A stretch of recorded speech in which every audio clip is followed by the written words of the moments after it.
Buenas tardes para los presentes. Tenemos el día de hoy, contando con el curso de terapéutica, al doctor Freddy Martínez Fernández Dávila. El doctor es profesor principal de la Facultad de Medicina de San Fernando, asimismo es jefe de servicio de endocrinología del Hospital Nacional Guillermo Almenara y Yrigoyen. El día de hoy nos va a presentar el tema de manejo de la insuficiencia suprarrenal aguda. Pido fuertes aplausos para él, por favor. Doctor, muchas gracias.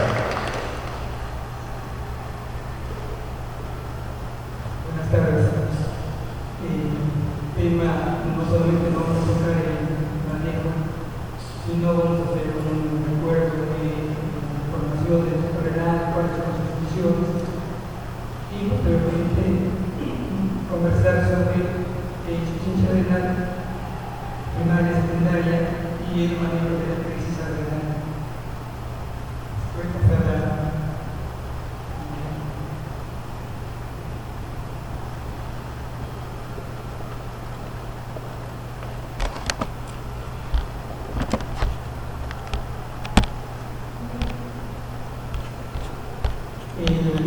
La glándula renal se forma muy temprana en la vida primaria. Es ahí que cuando son el espermatozoide y el óvulo forman el huevo y forman el imponente en etapa temprana, y esto va a formar el protoplasma.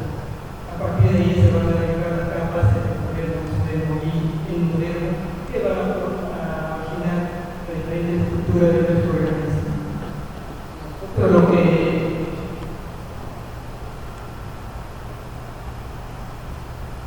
nos interesa es la capa del mesodermo, que es a partir de donde se van a originar las glándulas renales, el riñón y la parte de las buenas primitivas.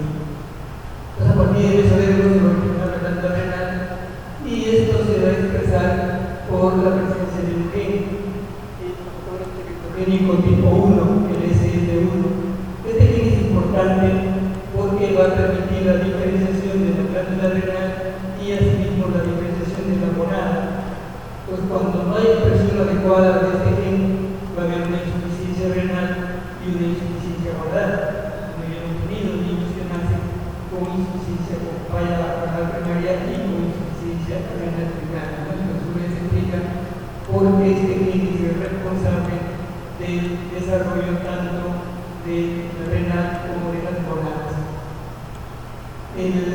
La renal tiene dos etapas importantes, una es la glándula renal fetal y la otra es la glándula renal renal. La fetal básicamente va a producir dihidrotestosterona, androstenediona, esteroides y cortisol, con mayor cantidad de producción de esteroides adrenales y el cortisol. Acá hay muy poca producción de mineralocorticoides en la glándula renal.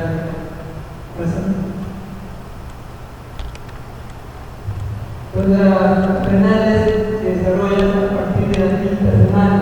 Esta es la parte de la gonada donde van a invadir la actividad primordial, y al lado de encima tenemos una estructura que es el esbozo de la glándula suprarrenal, muy cercana a donde se van a desarrollar las gonadas. Entonces, en la quinta semana, la cresta neural va a producir neuroblastos. Estos neuroblastos van a invadir los vasos simpáticos para formar a partir de ahí las células que van a formar la médula renal. La médula renal va a formarse a partir de la cresta neural, a partir del ectodermo. Y acá vemos que se está formando la corteza renal. Entonces, las células que vienen de la cresta neural van a invadir el parto que está formando de la corteza renal para formar la glándula renal, parte de la corteza y la médula. Pues acá ven como la célula de la médula va a formar la glándula renal, la cresta neural pegada al ectodermo, van a unirse a la parte de la corteza renal. Posteriormente, la corteza renal comienza a crecer y va a englobar a la médula renal. Y es donde también ya hay en la etapa final que la médula renal tiene la parte central y la corteza lo va a cubrir, porque va creciendo mucho más rápido la corteza y es lo que predomina en el feto al ir creciendo y madurando, que va siendo cada vez más pequeño y es reemplazado por la corteza adrenal del adulto. Y acá vemos cómo va el desarrollo. El primero de la corteza adrenal comienza a invadir las células que conforman la médula adrenal hasta el final que dan las tres capas de la corteza y la médula adrenal. Entonces, hay que recordar que el origen embriológico es diferente, la médula adrenal se deriva del ectodera y la corteza adrenal es el mesodera. Y en relación a la anatomía que se llama renal por encima de los riñones, la renal derecha está más bajo que la izquierda por el hígado que va a desplazar el riñón derecho hacia la parte más caudal. Y la corteza renal, lo que nos interesa ahora, tiene tres capas: una capa más externa que la capa glomerular, la capa fascicular y la capa reticular. La capa fascicular es la que tiene mayor extensión, que es el 25% del total de la corteza renal está dada por la capa fascicular. Y lo que va a producir la capa fascicular es el cortisol. La capa glomerular va a producir la aldosterona y la capa reticular los esteroides sexuales. ¿Por qué? Cada una de ellas produce un diferente esteroide. Porque en la capa glomerular hay deficiencia de esta enzima hidroxilasa, por lo cual no pueden formar glucocorticoides. En la capa fascicular ya se adquiere esta enzima hidroxilasa, por lo cual se va a producir glucocorticoides, y hay deficiencia de esta enzima aldolasa, por lo cual no va a haber producción de liberar corticoides. Y en la capa fascicular también hay deficiencia de esta enzima y va a ir a formar esteroides sexuales. La capa glomerular está regulada por el aldosterona y por el potasio C. No está regulada por ACTH. ACTH va a regular la capa fascicular y la capa reticular. Y lo que es importante, lo que yo mencionaba, la presencia de las enzimas, las hormonas esteroideas, mineralocorticoides y corticosteroides sexuales se van a sintetizar a partir del colesterol. Las células captan el colesterol, básicamente el colesterol LDL, y esto por una serie de procesos enzimáticos van a ir produciendo las hormonas correspondientes. Les decía que en la capa fascicular hay ausencia de esta enzima, la hidroxilasa, entonces no se puede dar ese paso, solamente va a ir a formar mineralocorticoides. En la capa fascicular ya tiene la presencia de esta enzima, por lo cual van a formar glucocorticoides, y hay la ausencia de esta enzima que no forma mineralocorticoides. Es importante recordar las trimedogenesis porque se explica mucha patología. Por ejemplo, una de las patologías muy frecuentes es hiperplasia renal congénita, que es una de las causas de que nunca es sabido.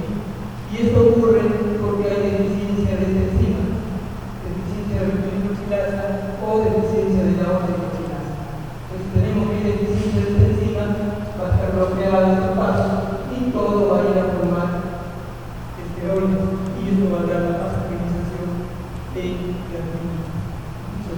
Y asimismo, si hay ausencia de esta enzima, se llama la hiperplasia lipoidea, va a haber deficiencia de todas las hormonas.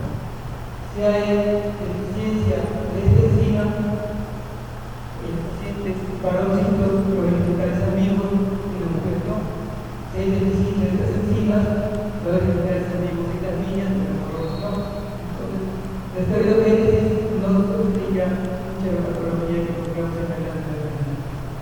Vamos a ver que una de las causas frecuentes de insuficiencia renal primaria es la autoinmune, y es porque hay presencia de anticuerpos que se dirigen principalmente sobre la hidroxilasa, lo cual va a llevar a que no se produzca y lleva a una insuficiencia renal. Entonces acá solamente para recordar que el corticoide más importante es la aldosterona, los hormonas. Y lo que va a regular la aldosterona es la presión arterial, volumen muscular y electrolitos, porque va a regular el nivel de sodio y potasio sérico. La capa particular de los corticoides y los cortisol es más importante, que va a tener efectos sobre el metabolismo intermediario y sobre la respuesta inmune muscular. Y la capa externa, la reticular, va a producir los esteroides sexuales, entre los más importantes, la hipertestosterona y la dihidrotestosterona sulfata. Es importante para las relaciones sexuales secundarias, básicamente en las mujeres. En el varón, los niveles de andrógenos que produce la renal representan un 5% del total de andrógenos en el varón, o sea, es un poco importante. En cambio, en la mujer se representa más del 50%. Esta glándula está regulada por el sistema endocrino hipotálamo o renal. Entonces acá tenemos que el hipotálamo, por ejemplo, para muscular, principalmente va a producir una hormona que es la CRH, hormona reguladora de corticotropina, y esto va a actuar sobre las células específicas de la hipófisis para producir la CTH. Esto actúa sobre la corteza renal, produce cortisol para ejercer el impacto negativo. Cualquier disminución del cortisol producido por la renal va a llevar a un aumento de ACTH y esto puede tener insuficiencia renal primaria. Y si el problema es la ausencia de CTH, entonces vamos a tener cortisol bajo con ACTH bajo, nos habla de una insuficiencia renal secundaria. La CRH, al estimular a la hipófisis para que produzca CTH, la hipófisis no va a producir la molécula como CTH, sino como una molécula mucho más grande, que es la propia melanocortina. Entonces, la CRH, estimula la hipófisis, produce la propia melanocortina. Dentro de ellos hay varios fragmentos, uno de ellos es la CTH. Además, produce la propia melanocortina, porque es muy grande, va a producir la beta-ecotropina, va a producir la MSH, la LPH y la CTH. Pero la CTH es un fragmento de la propia melanocortina. Es un pequeño aminoácido con una vida media de más o menos 10 minutos. Y lo que se va a encargar es de explicar a la corteza renal. La CTH, mencionamos que es producida por cortisotropos, células específicas de la hipófisis anterior, tiene 39 aminoácidos y la que le va a dar solución biológica activa son los primeros 18 aminoácidos terminantes. Se va a producir al ritmo circadiano junto con el LPH, la endorfina, etcétera, todos ellos van a tener el mismo ritmo de producción de CTH. La vida es corta y se va a recuperar en episodios en mayor supervivencia en la mañana y disminuye en la tarde y en la noche. El cortisol, que es el corticoide más importante, es una hormona esteroidea, entonces es una hormona hipofílica, pero no puede viajar libre por la sangre, porque la sangre viaja a las hormonas que son biofílicas, que son las hipofílicas. Entonces tiene que ir unida a las proteínas. Entonces el cortisol viaja unido a las proteínas, la urina ligadora de la corticotropina y a la luz. Más o menos un 90% del cortisol va a viajar unido a proteínas y un 10% es el que viaja a la globulina ligadora de cortisol es la proteína más importante para el transporte de cortisol, por lo cual si hay una alteración en la globulina ligadora del incremento, puede tener un aumento del cortisol, falso positivo, o si hay una disminución de la globulina ligadora, hay una disminución del cortisol total en este lugar a falso negativo. Entonces, mucho más importante siempre es valorar el cortisol libre, que sí nos va a medir la acción, porque el cortisol total es influenciada por las variaciones de la globulina ligadora del cortisol. Por ejemplo, el aumento del uso de estrógenos anticonceptivos aumenta el globulina del cortisol. Ten cuidado cuando interprete el cortisol total, porque una vez que tomando el anticonceptivo puede tener resultados altamente positivos. ¿Por qué es importante? Porque tiene muchos efectos del cortisol. Es un antiinflamatorio muy potente que se utiliza mucho porque es un medicamento muy potente, pero tiene muchos efectos. Tiene efectos en la salud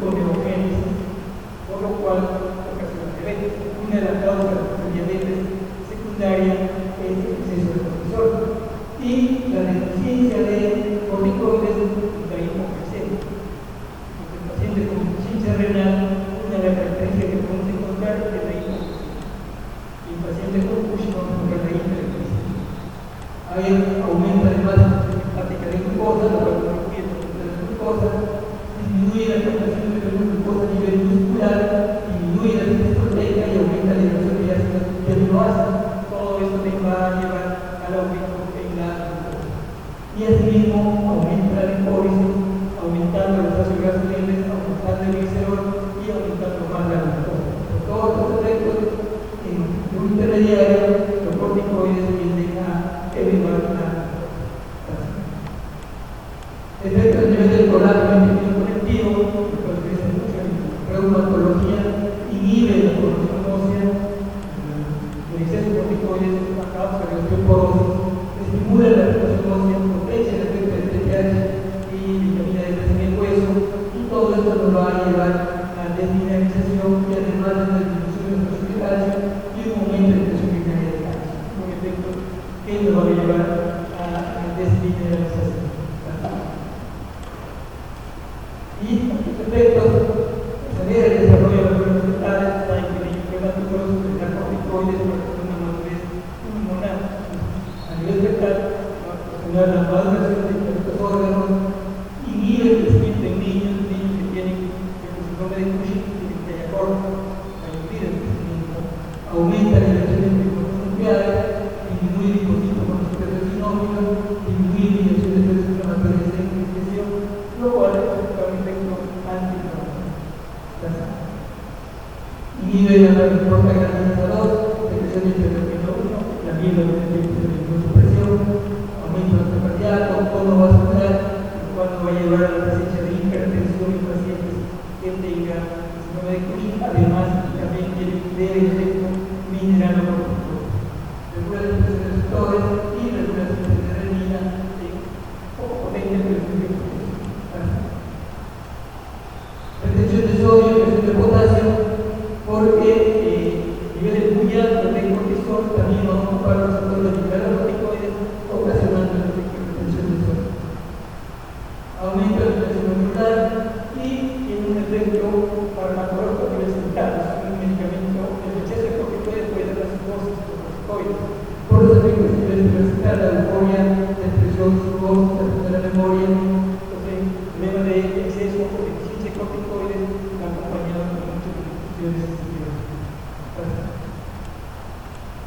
Y además, es importante que hay que recordar, inhibe RH-TSH, porque es importante, porque en un paciente con exceso de corticoides pues, podemos tener disminución de TSH y uno podría sospechar que haya un hipotiroidismo secundario. Entonces hay que recordar que el aumento, el exceso de cortisol disminuye el TSH, disminuye el LH y nos va a llevar a menor riesgo. Incrementa el tono muscular, puede dar muchos efectos. No hay un órgano específico, no hay un órgano blanco, son muchos órganos que van a ser influenciados por otros. Los órganos renales, mencionábamos que en el varón no es muy importante, porque solamente representa un 5%, sin embargo es importante los órganos renales, pero en la mujer sí, porque representa más del 50%, y esto va a ser encargado de la presencia de VIH muy importante. La ausencia de esteroides adrenales, hay escaso brillo público y escaso brillo fácil. Entonces, resumiendo, los corticoides tienen efecto a nivel intermediario y un efecto antiinflamatorio potente. Es antagonista de la insulina, de las proteínas y actúa en el tejido adiposo, ocasionando un aumento de la glucosa. Antiinflamatorio, se habla de un eje inmunoendocrino, inmunoadrenal, por el efecto que tiene el ACTH sobre todos los procesos autoinmunes. La leucocitosis,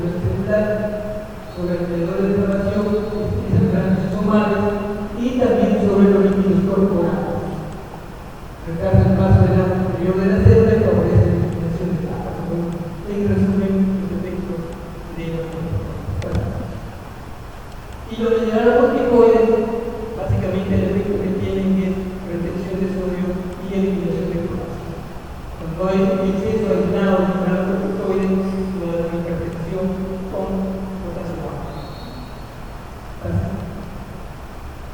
Y entrando un poco al tema de insuficiencia renal.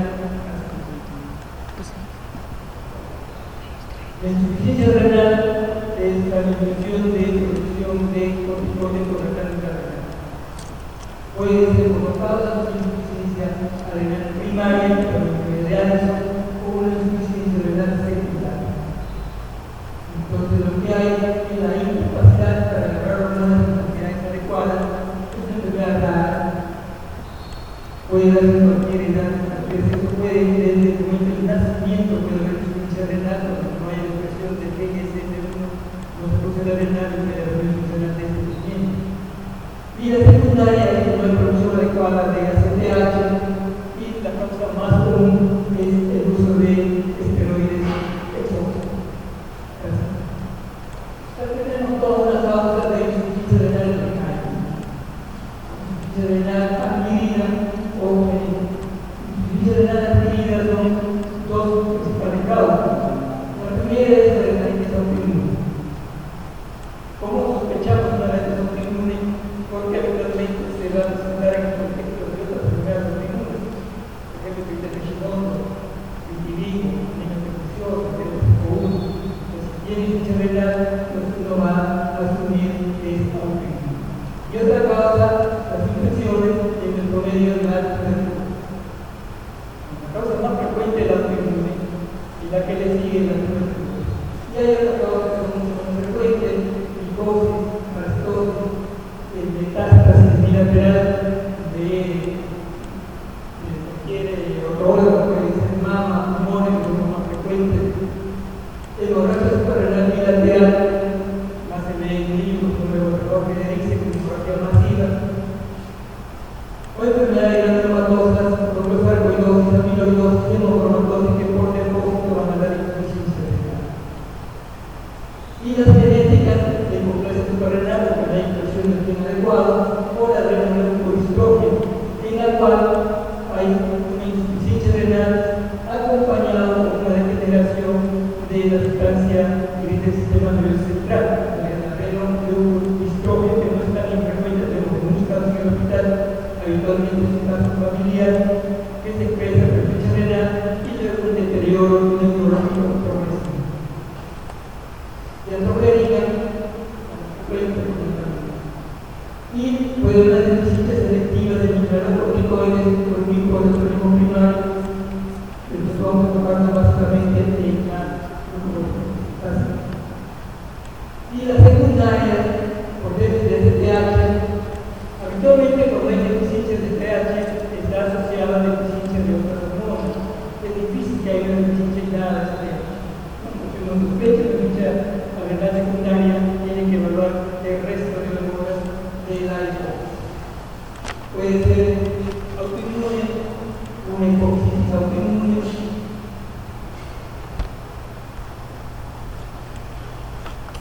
Porque el proceso autoinmune puede afectar todos los órganos endocrinos. Mencionaba que puede dar enfermedades, también puede haber una hipófisis autoinmune, anticuerpos contra la hipófisis, dando un hipotiroidismo parcial o un panhipotiroidismo. No es muy frecuente la insuficiencia autoinmune. Cada vez todos los órganos endocrinos pueden ser atacados por sistema inmune. Desde el tipo 1, Hashimoto, hipoparathyroidismo o autoinmune. Todos los órganos son atacados por proceso autoinmune. Y como un paréntesis, en reumatología también es una especialidad que es atacada por proceso autoinmune, lupus, artritis y por proceso autoinmune. ¿Qué se diferencia en endocrinología de reumatología? En endocrinología los procesos autoinmunes son órganos específicos. En reumatología son órganos específicos. Por lo cual nosotros no utilizamos tratamiento de glucocorticoides para el tratamiento de los procesos autoinmunes, a diferencia de la reumatología que se utiliza mucho más complicado. Puede ser estrogénica, postquirúrgico, infecciones, hemocromatosis, síndrome de Chica, cualquier problema que afecte la renal, como la compromiso de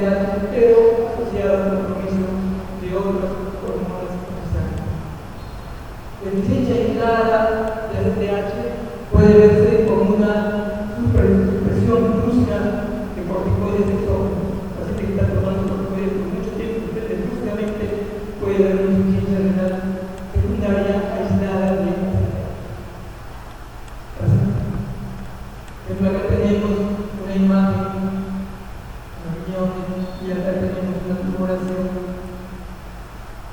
Cuando nosotros tenemos un paciente con insuficiencia renal primaria, pues básicamente lo más frecuente es autoinmune y tuberculosis. ¿Cómo podemos diferenciar? En tuberculosis, las renales son grandes y habitualmente irregulares, o puede haber una zona de infarto central con prolongación. En cambio, en la renalitis autoinmune, las glándulas renales son atróficas, no se ven las renales. Eso nos puede permitir ir orientando la renal grande, en un paciente con insuficiencia renal, eso nos va a sospechar altamente una tuberculosis.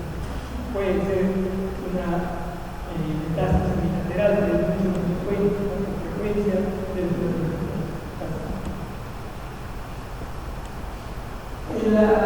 Hay factores que van a predisponer a insuficiencia renal. Pero si uno tiene un proceso autoinmune, es un factor predisponente para insuficiencia renal. Puede haber muchas causas inflamatorias, neutropénicas, hemorragias, medicamentos, pero uno sospecha de todo el cuerpo. El cuadro clínico de insuficiencia renal no es específico, orienta mucho, el conjunto de síntomas es que no hace sospechar. Lo que hay una astenia en insuficiencia renal primaria, vamos a encontrar la hiperpigmentación. Pero en insuficiencia renal secundaria no va a haber hiperpigmentación. Lo que permite diferenciar la insuficiencia renal secundaria es, de algún modo, una de las diferencias que diferenciar es la hiperpigmentación. ¿Y por qué la hiperpigmentación? Porque está aumentado el pH, está aumentado el pH, el pH, está aumentado todas las otras hormonas y eso hace que haya hiperpigmentación. En cambio, secundaria no hay hiperpigmentación. Baja de peso, anorexia, náusea, vómito, hipotensión, pigmentación de glucosa, dolor abdominal, diarrea, vitiligo, no se superior al autoinmune, pérdida de velocidad de vello público, especialmente en mujeres, y también la presencia de hipoglucemia. El conjunto de síntomas nos da sospechar. Un paciente con hiperpigmentación, astenia, baja de peso, hipotensión, altamente diferente de una insuficiencia renal primaria. Y si no hubiese pigmentación, habría que sospechar insuficiencia secundaria y además está en el contexto de un paciente con deficiencias de otras hormonas comisarias, pues más razón más. Acá nuevamente los síntomas y signos, no sería siempre mencionado, y en el laboratorio vamos a encontrar una hiponatremia, una hiperpotasemia, una leve hiponatremia, eso lo vamos a encontrar en el laboratorio. Puede haber una hipercalcemia, hipoglicemia, eosinofilía. Un paciente con características de insuficiencia renal no debe mejorar tiempo. Ahora, ¿por qué hay la hiponatremia? Eso es mucho más acentuado en el primario que en el secundario, porque en el primario se comprometen las tres capas: la glomerular, la vascular, la reticular. En cambio, en el secundario no se afecta la capa glomerular, porque ACTH no actúa en la capa glomerular corticoide.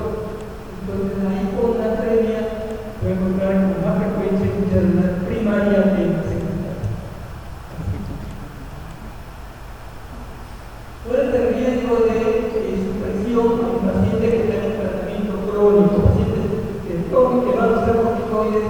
¿Cuál es el riesgo que hay de insuficiencia renal? Si la dosis de prednisona es mayor de 20 miligramos al día, o su equivalente durante más de 3 semanas, uno ya tiene que asumir que el paciente está en insuficiencia renal.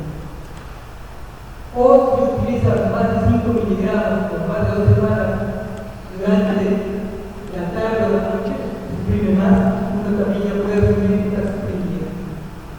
O si un paciente tiene un cuadro clínico de Cushing, o por ingesta de corticoides exógenos, uno debe sospechar que está suprimido el hígado.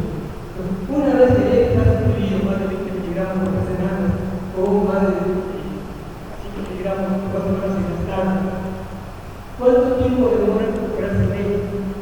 El eje demora en recuperarse hasta un año. Pues un paciente que está con corticoides por un tiempo prolongado, suspende, debemos sospechar que el paciente está en riesgo de tener crisis renal hasta por un año después de haber suspendido el corticoide, que es el tiempo en que demora el eje en recuperarse.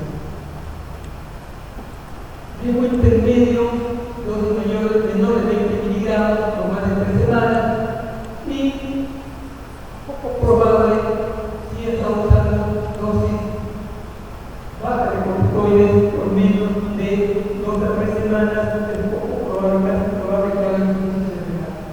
Dosis menor de 20 miligramos administrado en días alternos también es poco probable que uno sospeche insuficiencia renal. Entonces, una dosis mayor de 20 miligramos de prednisona equivalente con más de 3 semanas uno tiene que sospechar que se está suprimido. ¿Qué cosa hacer en el caso que el paciente tenga más de 20 miligramos? Entonces no es necesario evaluar el eje, pero ya sospecha que se está suprimido. Uno no tiene que hacer la prueba.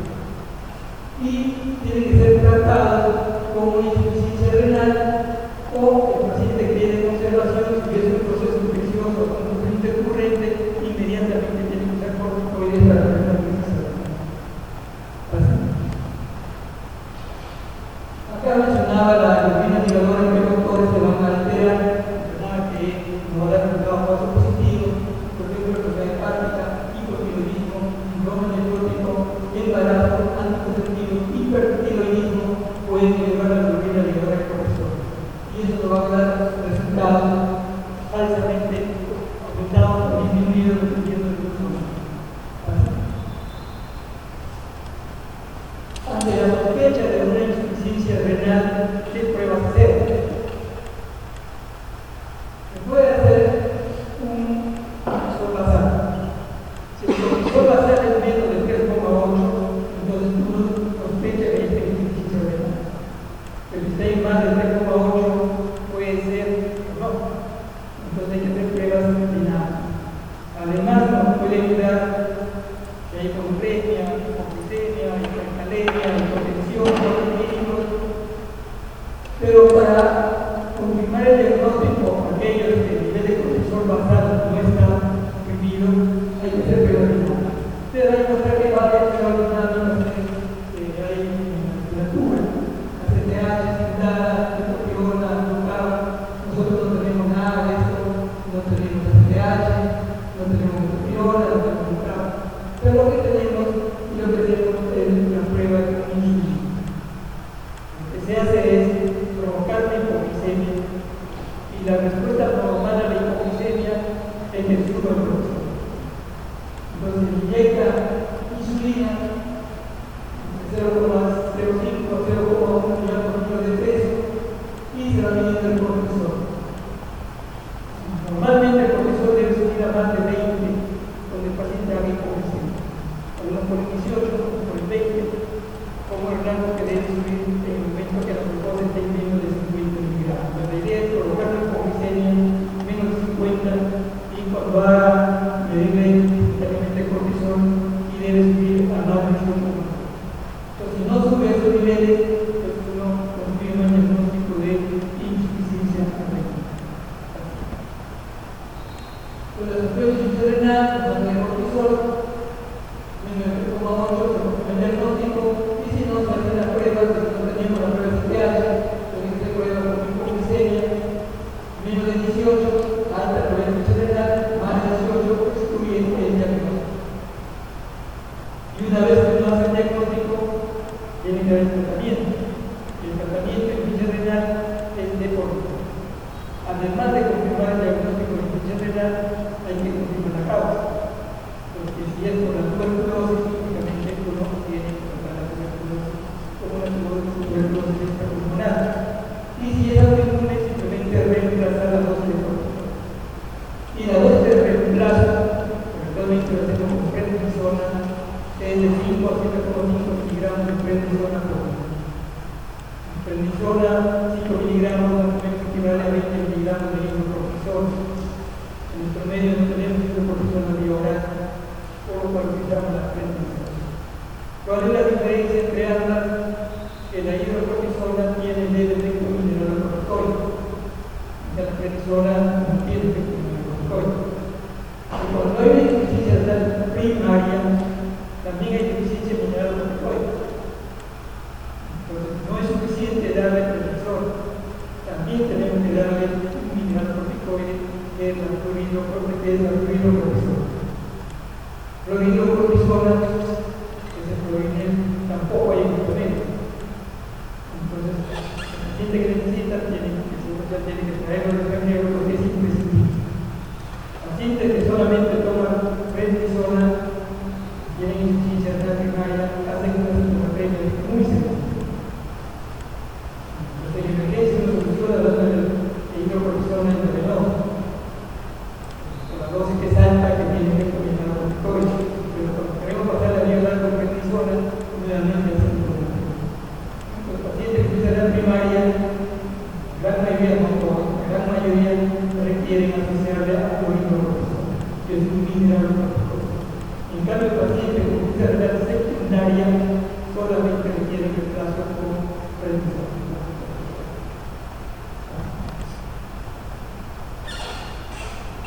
Bueno, hay algunas situaciones en las cuales se va a regular un paciente que tiene insuficiencia renal que va a ir a cirugía. ¿Cómo va a ser? La dosis de producción de cortisol del organismo más o menos es 15 miligramos por metro cuadrado de cortisol. Esto lo producimos en condiciones basales, que es el equivalente a 250 miligramos de prednisona a los miligramos de hidrocortisona. Hidrocortisona más o menos 250 a 300 miligramos es lo que producimos normalmente. En condiciones de estrés producimos 10 veces más cortisol que en condiciones basales. O sea, en condiciones basales, digamos, un cuadrado de cortisol en estrés es 250 miligramos por metro cuadrado. Un paciente que va a ir a la cirugía, que quiera el diálogo mayor, uno debe darle hidrocortisona en dosis de estrés. Y lo que se le da es 300 miligramos de hidrocortisona cada 24 horas. Se coloca una infusión de flujo fisiológico con 300 miligramos de hidrocortisona cada 24 horas y de esa manera puede ir a cirugía sin ningún problema. Luego del segundo día de la cirugía, si está funcionando bien, se comienza a bajar la dosis de hidrocortisona, inicialmente al 50% de la dosis basal, cada 1 o 2 días, hasta que llegue a una dosis en la cual podemos pasar la vía oral y le damos la prednisona. Cuando la cirugía no es una cirugía de bajo riesgo, cirugía corta, uno puede duplicar la dosis o darle 50% de la dosis de prednisona, o sea, 150 miligramos con eso es suficiente. Cuando es una inversión leve, actualmente se aumenta la dosis de prednisona 2 o 3 veces más. El paciente tiene un problema, mucha diarrea, un problema infeccioso que no es tan importante, uno duplica la dosis de prednisona y eso debe ser suficiente.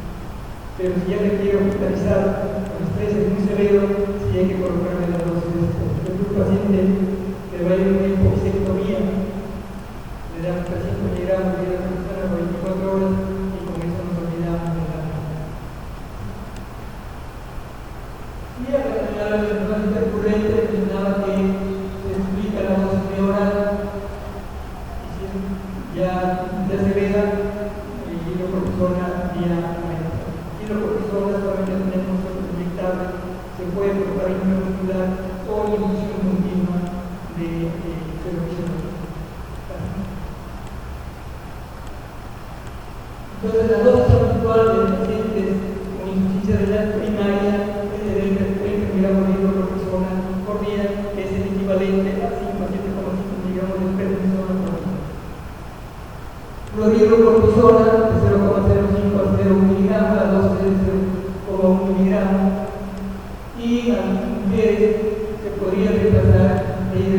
Barcelona, hay medio metro, hay otros sitios, por la deficiencia también de esteroides.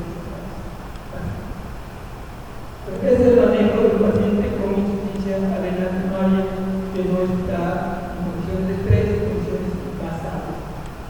El paciente ya sabe que hay un cuidado muy importante, cuando incapacita a los pocos días, critica la dosis de poco, critica los visuales y luego se regresa a los resultados. Habitualmente se da 2 tercios de la dosis en la mañana interpretada. Si damos 0,5 miligramos, damos 5 de la mañana, una tableta y media de la tarde, y si damos 5 miligramos, regularmente de la mañana, media de la tarde. En niños, la dosis de kilo de peso, lo reemplazamos la dosis de prednisona, de hidrocortisona, 15 miligramos por metro cuadrado, lo se calcula en niños y se da la dosis correspondiente para el tratamiento. Y un cuadro severo de descompensación en la crisis renal. Es un cuadro severo de un paciente que puede no tener insuficiencia renal.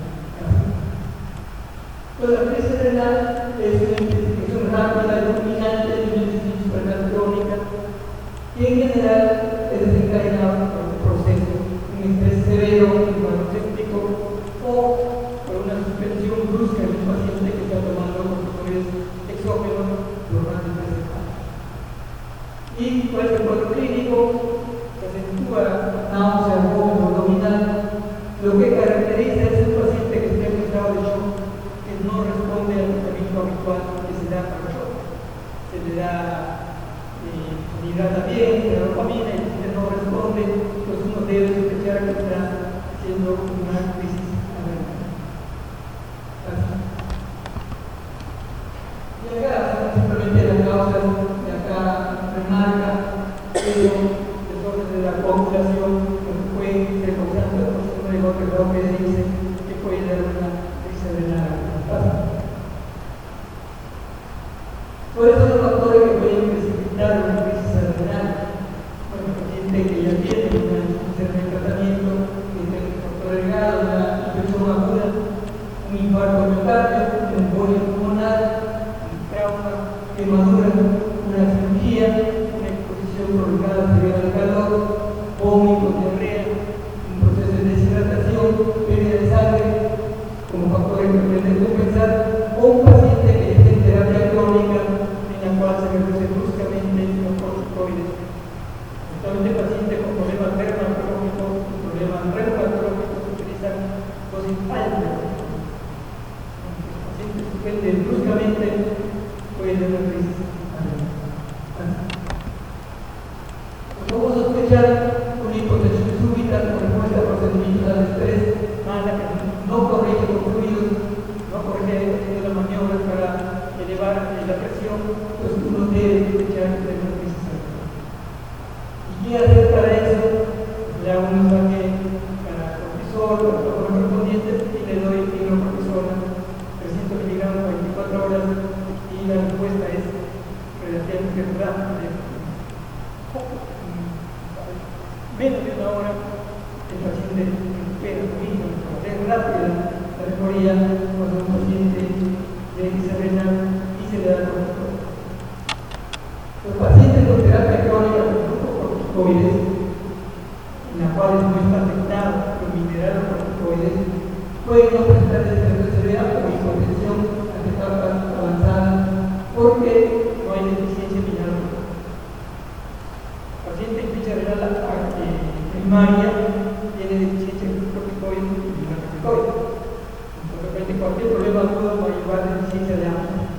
Ya un paciente si está en terapia crónica con corticoides, no va a estar sucediendo con corticoides, se mantiene con corticoides. Entonces no va a tener el cuadro clínico tan marcado como aquel que tiene deficiencia de otras hormonas.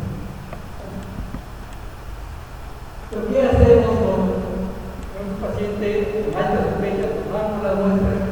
Primero, hay que ver el proceso infeccioso en un paciente para prevenir un paciente con tratamiento crónico de proceso infeccioso que aumenta los circuitos. Ya está en crisis renal, solución salina con hidrocortisona 100 miligramos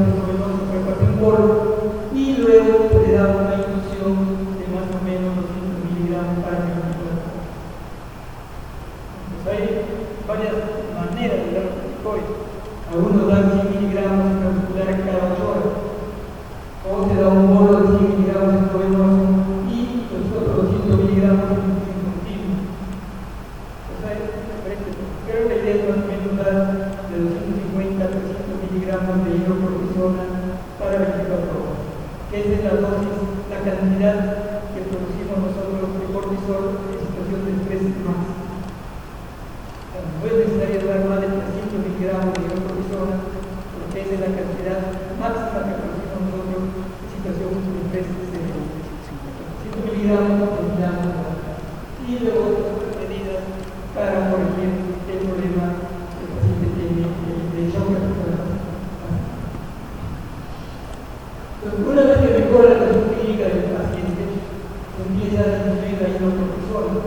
Nosotros estamos dando 300 miligramos al inicio, podemos darle 100 miligramos cada 2 horas y luego se va disminuyendo hasta alcanzar una dosis en la cual podemos pasarle a prednisona. Solamente cuando el paciente ya está alrededor de 50 miligramos de hidrocortisona, uno ya puede pasarle a prednisona. 50 miligramos de hidrocortisona equivale más o menos a 10 miligramos de prednisona. Entonces, cuando ya está 50 miligramos, podemos bajar, ya podemos darle 7,5 miligramos de prednisona y luego eso podemos mantener con 5 miligramos porque va a quedar con 7,5 miligramos. Cuando el paciente está usando hidrocortisona en dosis altas, hay efectos mineralocorticoides. La hidrocortisona tiene efectos mineralocorticoides. Y en dosis altas tiene más efectos. No es necesario alcanzar mineralocorticoides. Pero cuando uno comienza a disminuir la dosis y le pasa prednisona, ahí sí se va a encontrar que el paciente va a tener necesidad de darle mineralocorticoides. El paciente a veces uno empieza a bajar la dosis y comienza a seguir con la premia, comienza a seguir precariendo. Entonces, acá lo que dice es darle hidrocortisona o fluorocortisona y esto no existe. Entonces es un problema. Pues muchas veces lo que hemos visto obligado es a dar dosis más altas de corticoides para tratar de aprovechar un efecto de corticoides, pero eso nos va a llevar a otro problema que el paciente va a tener mucho.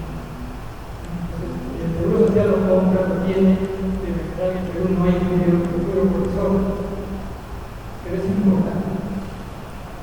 En pacientes que se les hace la renectomía bilateral, no tienen una cosa renal, probablemente más del 90% no requiera reemplazo con mineralocorticoides. Yo les he dicho que si no hay renales va a haber deficiencia en mineralocorticoides, porque el paciente que no tiene casas renales, el 90% no hace deficiencia en mineralocorticoides. Pacientes con Addison, más del 90% no hace deficiencia en mineralocorticoides. ¿Cuál es la razón por qué algunos sí necesitan mineralocorticoides y la mayoría no? Porque con mineralocorticoides es un problema muy particular. Los niños recién nacidos son muy dependientes de mineralocorticoides. El niño se muere. Por ejemplo, en el trasplante de la congénita perdedora de sal, no hay mineralocorticoides, el niño se muere a la primera o segunda semana de vida de muerte. Entonces son muy dependientes los niños de mineralocorticoides, pero conforme uno va creciendo, se va perdiendo esa dependencia.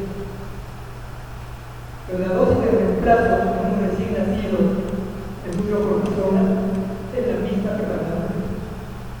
No es un caso, probablemente uno de los pocos casos en los cuales la dosis de un niño sea un recién nacido sea igual que un adulto, porque el adulto no es muy dependiente. Parece, no está claro, que el adulto produce un corticoide, un mineralocorticoide similar al mineralocorticoide, por lo cual ya nosotros no somos muy dependientes de mineralocorticoide.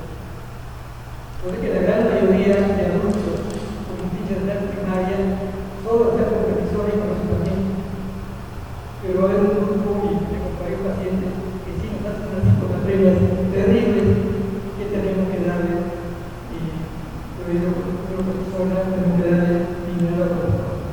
Pero el niño sí es imprescindible, se muere el niño si tiene deficiencia de mineralocorticoide. ¿Cómo podemos prevenir una crisis renal aguda para pacientes de tratamiento crónico con corticoides, duplicar la dosis diaria normal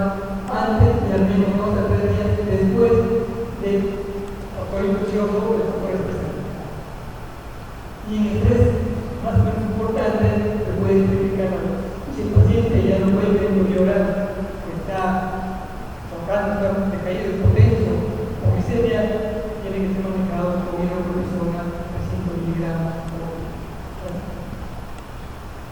Entonces, esa es la forma como vamos viendo hablando y hacemos el manejo de pacientes con enfermedad no es frecuente, pero también todo paciente que tenga emergencia que no responde al tratamiento habitual para toda la hipertensión hay que considerar que está frente a una crisis renal. Y también pacientes que tienen un problema de hipotiroidismo. El hipotiroidismo es difícil diferenciar entre el primario y el secundario, por lo cual en todo paciente con hipotiroidismo hay que hacer el TSH compatible. Pues el TSH nos va a indicar si es expulsar. Nosotros tuvimos hace tiempo un paciente clínica de hipotiroidismo, le hicieron TSH libre, nos llegó el TSH, llegó el T4 libre, hipotiroidismo. Estaba hospitalizada, un hipotiroideo, había que hacer otro visita y nos llevó a la casa. Y al día siguiente empezó a emergencia con una crisis renal. Este era un hipotiroidismo secundario que el hipotiroidismo enmascaraba la insuficiencia renal y en el momento que le dieron la levotirosina desarrolló la crisis renal. Todo paciente con hipotiroidismo siempre tiene que tener un TSH. Si está alto, es un problema. Si está normal o bajo, eso es un hipotiroidismo secundario y eso se enmascara la deficiencia de las otras hormonas. Siempre hay que escuchar preguntar, porque si no tiene alta mortalidad y el tratamiento no es complicado, simplemente da hidrocortisona y el paciente se recupera. Bien, si tienen algunas preguntas para conversar.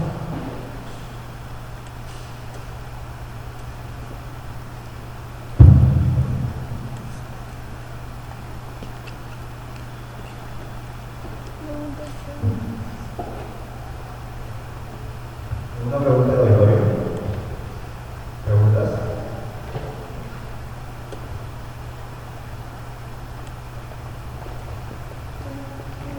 Agradecemos la presencia del doctor Freddy Martínez por el apoyo para la asistencia de la Universidad de Universidad. Asimismo, se le entrega este pequeño presente por su apoyo y sus grandes aplausos, por favor, para el doctor.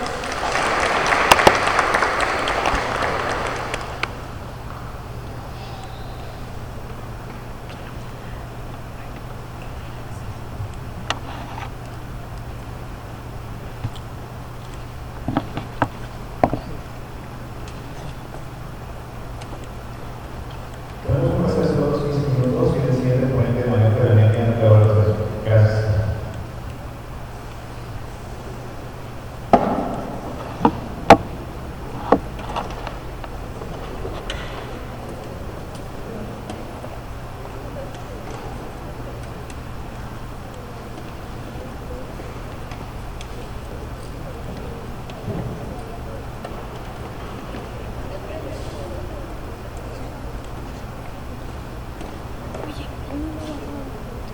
No se ha guardado todavía.